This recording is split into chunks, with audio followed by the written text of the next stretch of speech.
Mga kabarangay, sa darating na halalan, muli nating pagsamasamahan. Dito bilang aking kapitan, kasama ang kanyang mga konsehal, ang team walang tulugan, always 24/7 sa barangay.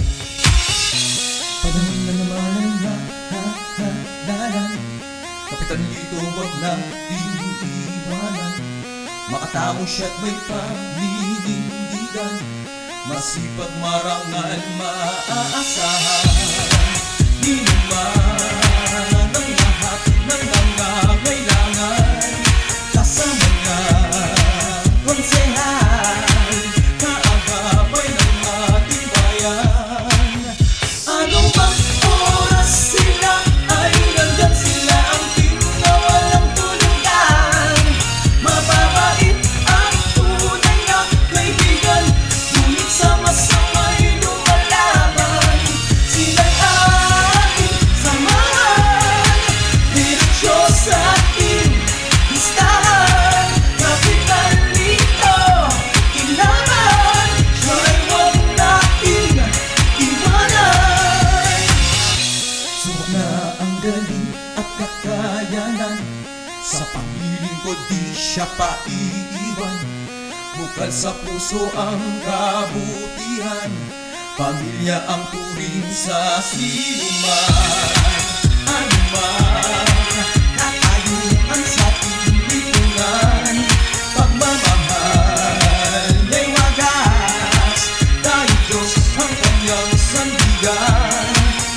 Ano bang oras sila ay nandyan sila, ang team na walang tulugan. Mababait at tunay na kaibigan, ngunit sama-sama'y lumalaban. Sila'y ating samahan, diretsyo sa ating listahan. Kapitan dito, ilaban, siya'y huwag nating iwanan. Kapitan natin tunay, maglilingkod ng walang humpay. Mahal niya ang barangay, sa kanya lahat ay tagumpay. Lingkod na totoo, tapat sa tao, yan ang pangako ni Cap dito. Kaya sa Oktubre 30 ng taong kasalukuyan, muli nating ihalal Cap dito bilang ating kapitan, kasama ang kanyang mga konsihal. Konsihal Reynaldo Jun Hernandez, Konsihal Paserno Cap Tolini, Konsihal Apolinario Pauli Maranan, Konsihal Mario Mogado, Konsihal Benson Peña, Konsihal Copper Burgos, Konsihal Alan Cueto. Kasama din si SK Chairman Ulysses Ann Mayor at ang mga SK Kagawad, SK Rona, SK Ira, SK Moco, SK JB, SK James, SK JR, SK Dunes. Lingkod na totoo, tapat sa tao, ang team walang tulugan, always 24/7 sa barangay. Muli nating pagsamasamahan, dito bilang aking kapitan.